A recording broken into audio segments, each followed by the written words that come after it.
Hi there. We're just so excited to be spending this time together. I'm so thankful to you, Sarah, for being with us today. My name is Jennifer McCallum. I am the Director of Counseling Services for Foster Care and Adoption within Buckner Children and Family Services. And today with us is also Sarah Matthews. She's been married for 10 years and has three beautiful children. She's an adoptive mama, a fierce advocate for the adoption community, and she's trained in perinatal mental health.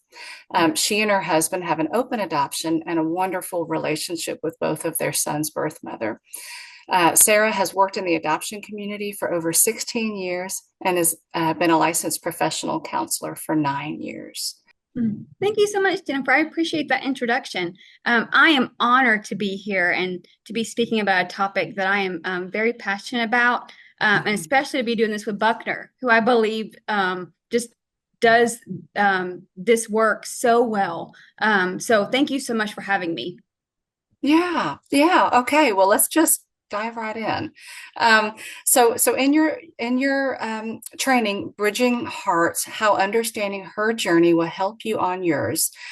You discuss an expectant mother's grief throughout her pregnancy and what her journey may look like through postpartum and onward. You created an acronym, LISTEN, to help serve as a guide for professionals who work alongside women considering adoption. Can you explain that acronym and just take us into this a little bit more deeply? This simple acronym, if we can put it into practice, it will help cultivate more compassion and more grace for her, Mhm. and help give more knowledge for those in the field working with her and for adopted parents. So L is listen to her story, not just this chapter, but her whole story. And she's coming to you, and you only have her for a short period of time. But there's Mhm. been so much more that's happened in her life. So whatever she's willing to share, we want to hear that. We want to that'll help give us more puzzle pieces to work with and a greater picture of her life. So that will, I think, will help spur more compassion for her, Yes. and it'll help us know how to really help her. Um, Yeah. and that leads us to identify how she has coped with loss or stressors in the past. So we want to identify barriers to her being able to cope and grieve well. How has she coped well in the past? Like, how has she coped with loss? Has she had a good support system? Grief is often lonely and isolating. So it's so important that we have a good support system. Oftentimes, people just don't. So how is she able to move through her grief? And once we know that, once we know how she's coped in the past, then we can give her more and better coping tools. Yeah. So S, share or strengthen healthy coping skills so she can learn to grieve well. So giving herself permission to feel it, we need her to feel it, but then knowing what to do with those feelings when it comes. And then often when the grief is heavy, how can we not get stuck in it? And I think using these Mhm. brain distraction techniques can just help her just pause and be able to kind of step out of it for a little bit, because our brains and body are grieving, and just it gives our brain and body a chance to kind of just take a break. And then T, teach her how to sit with the discomfort. Like we need to teach her how to sit with it. Um, Mhm. Oftentimes when we feel those intense feelings, we don't want to feel it. We just want it to go away. Yeah, we want to avoid it. We do, yes. And if we think about, our grief journey being from like maybe A to Z, we get to like D or E and we're like, we're done. I don't want to feel the pain anymore. I just want to be done. We have to move through it.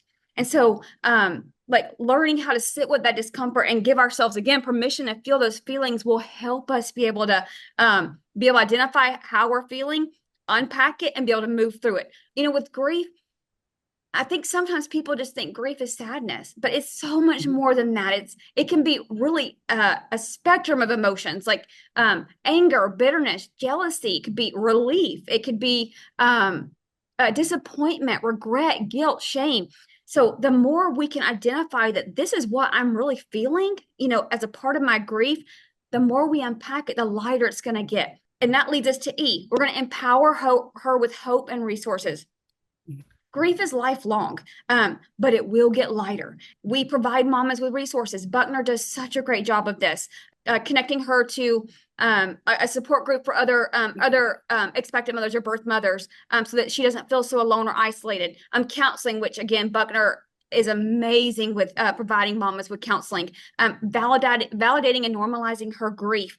That just helps her be able to feel empowered that she can take her next breath, if that makes sense. Yes. And then we're going to navigate this journey with her as much as she'll allow and as long as possible. We're going to meet her where she is continually, over and over again, meeting her where she is. Like we talked about before, grief can be very lonely and isolating. So we want to make sure she knows that we are walking this with her. She is not alone. You. That's such a helpful acronym, and really just the reminder that we can walk alongside with them. So another aspect of your training was geared towards adoptive parents. Can you share how understanding her grief, the birth mother's grief journey, how that can better help cultivate compassion for her and deepen, the relationship between them? Yes, and I am a fierce proponent of open adoption and having a relationship with birth parents. And I think if we can understand her journey, even before she became pregnant, it will allow us to have that compassion for her and be able to show her that grace, because no one knows how they're going to grieve until they're grieving.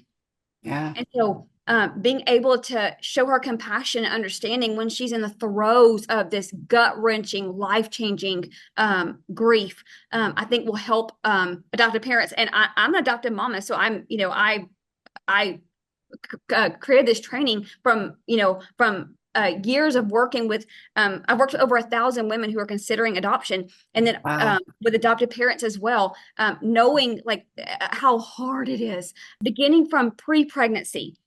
For many women, a pregnancy, whether planned or not, is not the source of the hard in her life. It was already hard before it got harder. If we can remember, if we can see her before she was carrying a child, that she was an image bearer then. She was worthy of love and respect before she could provide something or someone. I think also helps us to be able to show her more grace and compassion when it gets really hard. Next stage is postpartum. So women who are they have placed their children for adoption, they're just as at risk of developing postpartum depression or postpartum anxiety as a woman who chooses to parent her child. So Sure.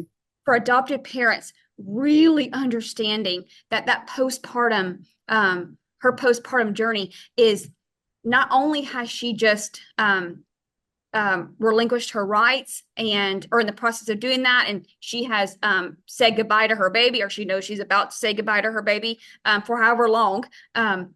She's now her body's now healing from giving birth, Hmm. and that can really complicate her grief. If we can just put ourselves in her shoes, even in the tiniest bit, I think that just really helps us to be able to just to have that compassion for her. And then post-adoption, grief is lifelong. It doesn't get easier. She just learns how to carry it better. Ambiguous loss can cause a birth Yes. mom, and I briefly brushed on this while ago. It can cause a birth mom to seek and search and desperately want to make sure her baby is okay. And I think that's where, especially in the beginning, and I've seen this really through the first year, where she just wants to make sure her baby's okay, because that baby, she placed that baby in your arms, or she gave birth and then she said goodbye to that baby and left the hospital without her baby. And like, even if she chose the adopted parents and she knows like it's, she chose this family for her baby, she knows the baby's going to be loved and cared for. That baby is not, she doesn't know that. She knows, but she doesn't know. And so sometimes she just needs assurance that like that baby is okay, that her baby is alive and well and being cared for. And so I think honoring our commitment to her, whether it's making sure that if we committed to visits, we're having those visits with her. If we committed to sending her pictures or phone calls, video chats, whatever it is, we're honoring that commitment to her. Parenthood is life-changing. So make sure you're giving yourself as adopted parents permission to feel and process your own emotions. It's kind of like a birthday and a funeral all at the same time, where it's like you're celebrating becoming parents or welcoming this child in your home while they're grieving this life-changing loss. Recognize that it's okay to have the joy and sorrow, grief and gratitude. And we want to make sure that and is in there, like joy and sorrow. Yes. One does not negate the other. So we can feel joy and we can feel such sorrow. We can feel such grief. Thank you for touching on some of those really important things around just ambiguous loss, all the emotions that we're allowed to feel, that whether that's birth parents or adoptive parents, Mm. and just cultivating those relationships. I Mm. think all of this has been so helpful and so insightful, and just so thankful to spend this time with you. Thank you, Jennifer.